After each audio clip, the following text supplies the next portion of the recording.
Sangat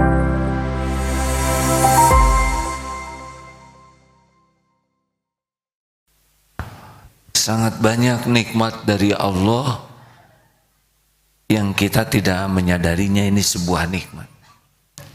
Karena kita tidak menyadari nikmat, kita tidak mensyukurinya. Baru tahu nanti kalau sudah tidak ada. Begitu pula nikmat adanya orang tua. Baru tahu nanti kalau orang tua sudah tiada. Tidak ada yang lebih pahit dari berharapnya hati kepada kita. Allahumma ftah lana hikmataka ya Allah.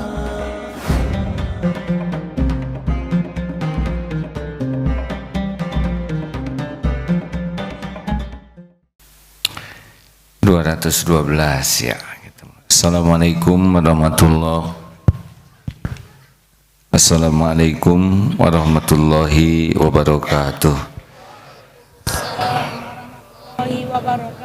Alhamdulillahi rabbil alamin.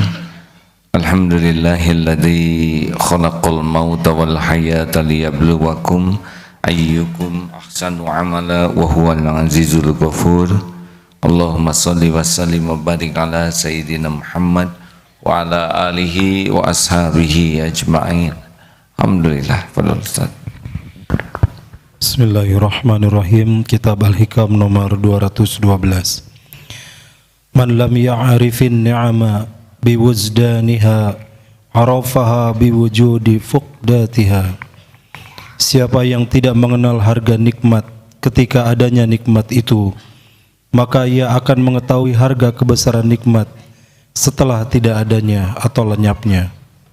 Siapa yang tidak mengenal nilai sebuah nikmat, baru ia akan mengetahui harga nikmat itu sesudah nikmat itu hilang. Kita duduk jarang bersyukur, punya pantat, tidak ingat. Tapi ketika nanti ambeien, bisul, atau tulang ekor bengkok, baru kita tahu betapa mahalnya duduk yang enak itu. Sekarang kita tidak ingat, mata bisa berkedip sendiri itu sebuah karunia. Tapi ketika mata kita tidak bisa berkedip, atau kedipnya tidak sama satu sama lain, baru tahu betapa mahalnya bisa kedip dua-duanya sekaligus.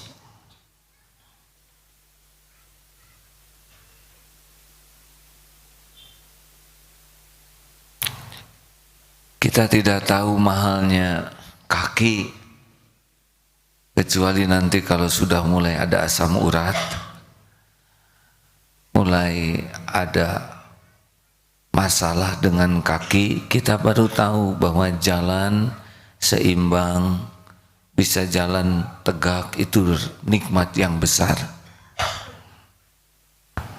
Sangat banyak nikmat dari Allah yang kita tidak menyadarinya ini sebuah nikmat. Karena kita tidak menyadari nikmat, kita tidak mensyukurinya. Baru tahu nanti kalau sudah tidak ada. Begitu pula nikmat adanya orang tua. Baru tahu nanti kalau orang tua sudah tiada.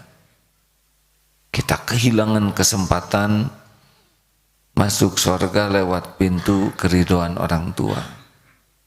Sama di Darut Tauhid juga. Banyak yang tinggal di sini tidak merasakan ini sebuah nikmat. Bekerja di lingkungan pesantren, rezekinya insya Allah halal. Tiap waktu sholat diingatkan untuk sholat, tidak ke masjid ditegur, malam dibangunkan tahajud, siang disuruh saum Senin Kemis, Quran harus baca. Mungkin ada yang merasa beban, tapi nanti sesudah pindah ke sebuah tempat yang jauh dari masjid, tidak ada ilmu, tidak ada yang mengingatkan, maksiat gampang, baru terjadi ini. Syukur. Ini dengar dari santri yang pernah pindah dari sini. Sekarang ingin balik lagi ke sini ketika tahu bahwa tidak mudah untuk mendapatkan lingkungan yang mengajak orang beriman dan dekat dengan Allah. Sekarang nikmat apa yang paling besar dalam hidup ini? Satu, nikmat penciptaan. Kita ada, ini nikmat. Karena kalau tidak diciptakan kita tidak ada. Nikmat kedua sesudah penciptaan adalah nikmat diurus oleh Allah. Kebayang kita diciptakan tidak diurus oleh Allah, berat sekali. Kita tidak mungkin mengurus tubuh kita sendiri tanpa pertolongan Allah, mustahil. Kita tidak mengerti bagaimana urusan tubuh ini bisa berlangsung sempurna. Sedikit saja saya ceritakan hadirin. Seminggu yang lalu diperiksa darah, ternyata kolesterol tinggi. Itu saja tidak mengerti kenapa kolesterol saya tinggi. Diterjemahkan oleh dokter, ini ada LDL, kolesterol yang tidak baik, yang kalau menempel pembuluh darah akan menyempit sehingga nanti pecah. Mungkin jadi serangan jantung kalau di sini, atau jadi stroke, lumpuh sebelah. Oh ya, berarti selama ini 50 tahun lebih lancar. Tidak disyukuri. Kita tidak tahu ini pembuluh darah lancar. Kenapa mampet sekarang? Karena sudah tua, memang beda enzimnya. Kenapa saya begini padahal saya rajin olahraga? Padahal makan dijaga, kata dokter. Suka ngemil tidak? Oh iya, makan dijaga cuma 2 kali sehari, tapi di jalan 3 jam, 4 jam, cistik, rokdok, hadirin, semua yang terlarang dimakan. Habis 1 kardus. Ternyata itu yang membuat tidak disiplin. Saya baru mengerti betapa rumitnya darah di tubuh ini. Ada HDL, ada LDL, ada kolesterol total, ada trigliserida. Masya Allah. Segala macam. Tadi diperiksa darah, segala macam itu. Kita tidak tahu itu, benar? Baru tahu ketika mulai mampet. Nah, semua itu nikmat dari Allah, diurus setiap saat, gratis. Periksa darah mahal, hadirin. Selama ini tidak diperiksa, beres. Siapa yang ngurus? Allah Subhanahu wa Ta'ala. Saya jarang mensyukuri darah saya lancar, enzim saya bagus, ya, karena tidak menyadari bahwa tubuh ini diurus oleh Allah. Tadi berkumpul dengan sahabat-sahabat dari DIF dan dari SLB. Apa artinya? Terima kasih. Karena tidak mendengar. Tidak pernah ada suara, sepi. Kita jarang mensyukuri. Tahu rasa syukur telinga normal? Semua lakukan, tutup sebelah telinga yang kanan, sing kedap. Bagaimana rasanya? Tidak stereo. Enak tidak? Enak tidak? Kalau nyebut tidak, begini deh, jangan begini ya. Tidak enak kan ya? Coba tutup dua-duanya.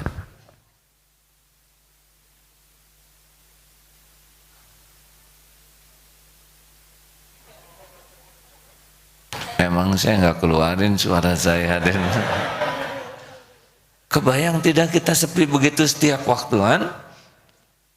Kita jarang mensyukuri telinga ini, benar? Suatu saat dulu ada santri doakan saya. Kenapa? Saya kemasukan air telinga saya. Lah, terus gimana? Biasa kan? Tapi tai kupingnya jadi keras.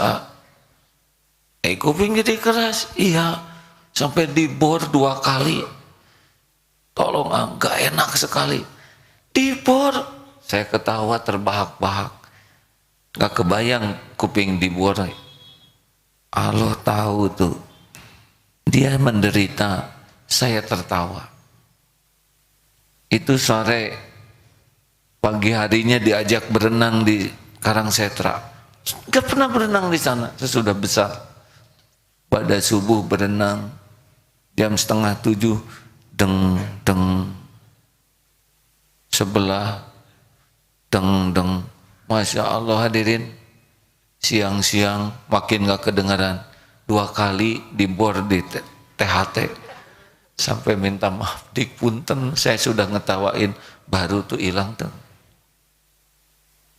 Repot sekali hadirin. Azan, ngimamin, ceramah dengan hanya tidak stereo begini. Kita tidak menyadari stereo itu karunia Allah, benar? Jadi kalau orang menderita, sebetulnya bukan kurang karunia, tetapi kurang bersyukur.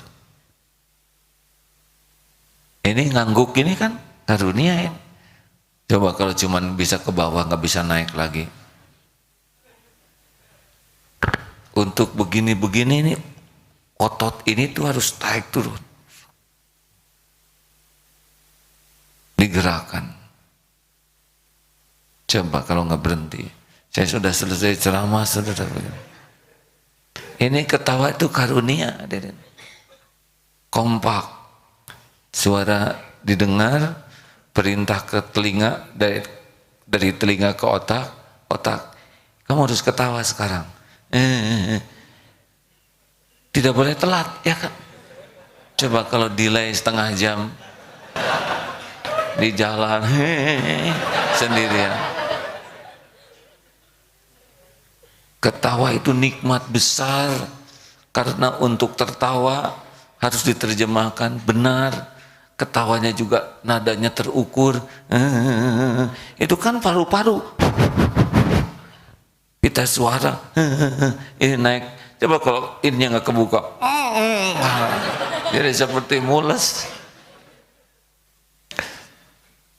Jarang kita merasakan ketawa itu sebagai nikmat, benar?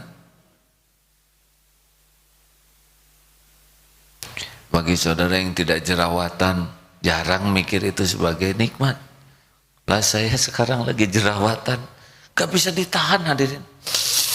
Tetap ngejenol. Allah kalau mau gampang sekali.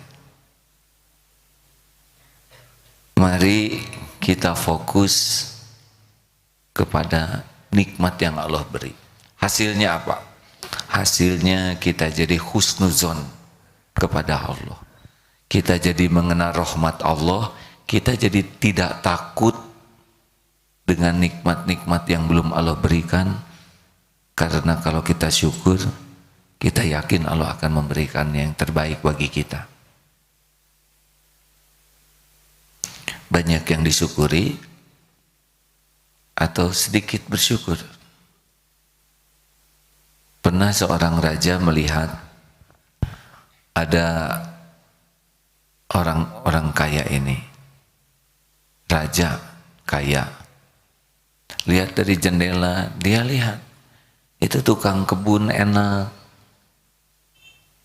kerja tidak beban pikiran, istirahat di bawah pohon nyenyak, kemudian makan apa adanya juga enak.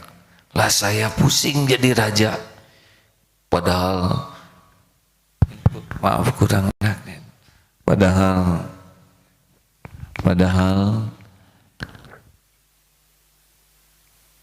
makan enak, kasur empuk, luar biasa, segala ada. Kenapa kok itu nikmat? Kelihatannya ada yang salah di poster nih. Halo, A, B, yang mana? Yang enak? A, B. A, B.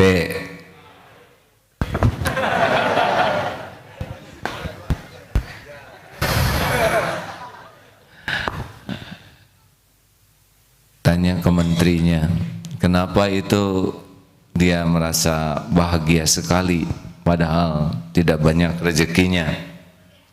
Akhirnya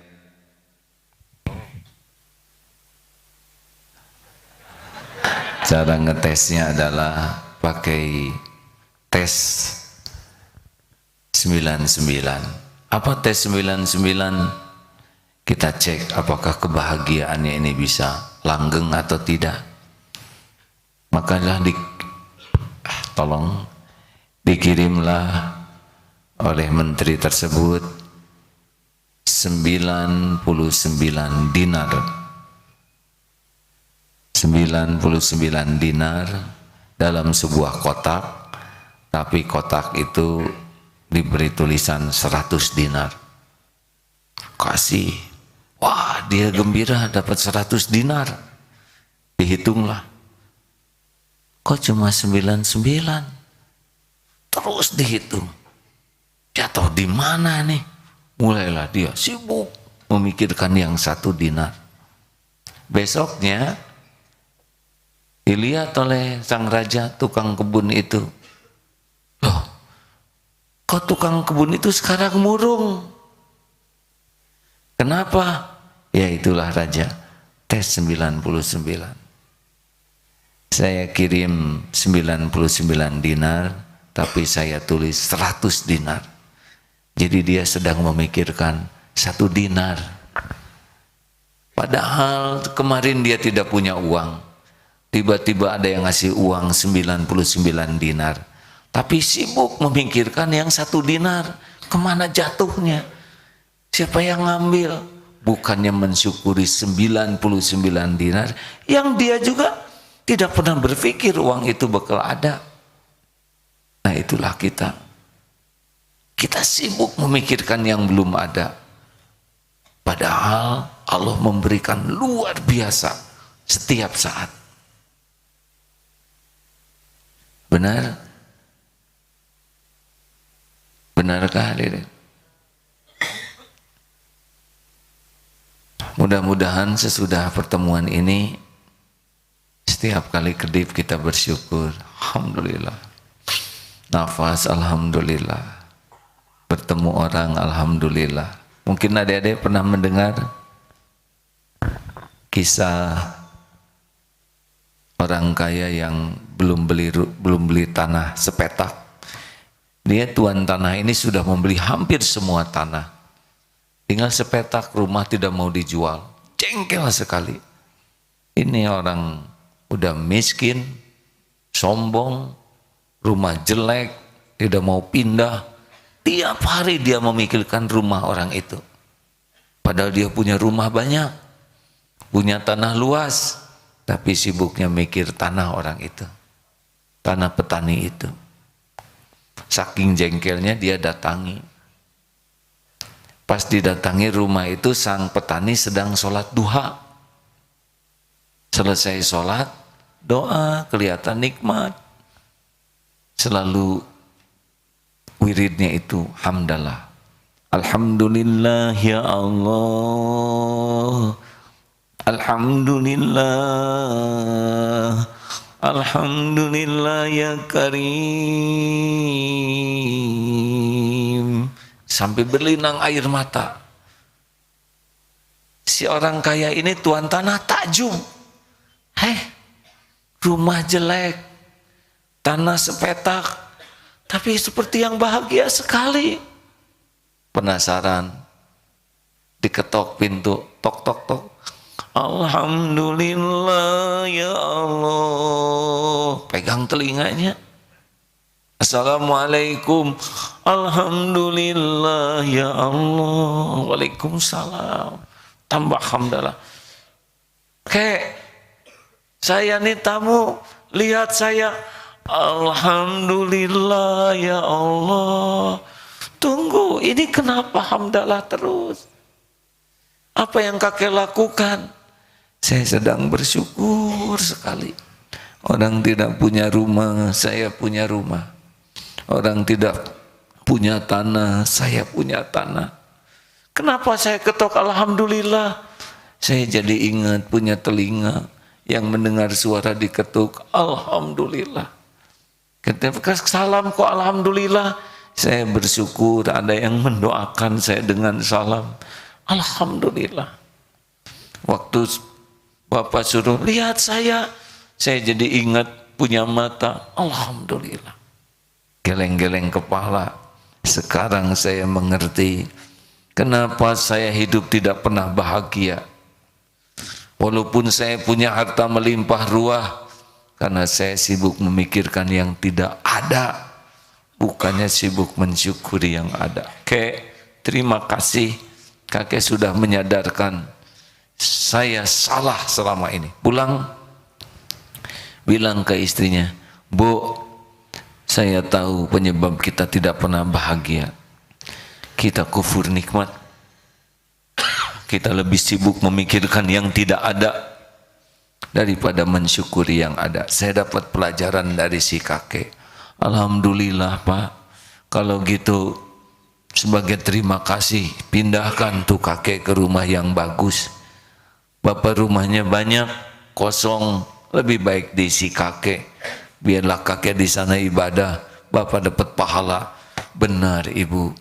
Balik lagi ke sana, Kek, terima kasih. Kakek sudah membuka hati saya. Sebagai rasa terima kasih saya, silakan kakek pindah ke salah satu rumah saya yang paling kakek suka. Semua kebutuhan makan dicukupi. Apapun yang kakek mau saya beri, karena kakek sudah membuka hati saya. Pergi sana.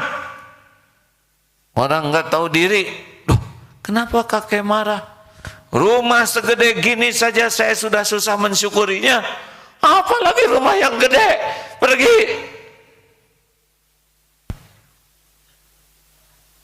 Aku pikir jawabannya begitu. Karena saudara mau jadi yang kakek itu kan. Kita sibuk juga ingin dikasih oleh orang. Walaupun hanya cerita. Ayo hadirin, mari kita nikmati, syukuri setiap pemberian Allah belum jadi kebaikan kecuali kalau sudah disyukuri. Ajaban li amril mu'min inna amrohu kullahu khair. Sungguh menakjubkan orang yang beriman, semua urusannya baik, dan tidak ada yang demikian itu kecuali orang yang beriman. Ketika dia diberi nikmat, syakar, dia bersyukur, maka fakana khairullah, itu baik baginya. Ketika dia diberikan ujian, dia bersabar, itu baik baginya. Makanya nikmat itu bukan ada pada nikmatnya, tapi kebaikan itu ada pada syukurnya. Makin banyak bersyukur, makin banyak mendapat kebaikan. Orang yang tidak syukur walaupun banyak nikmat, makin banyak mendapat laknat. Na'udzubillahi min dzalik. Yakfi, cukup. Ada pertanyaan?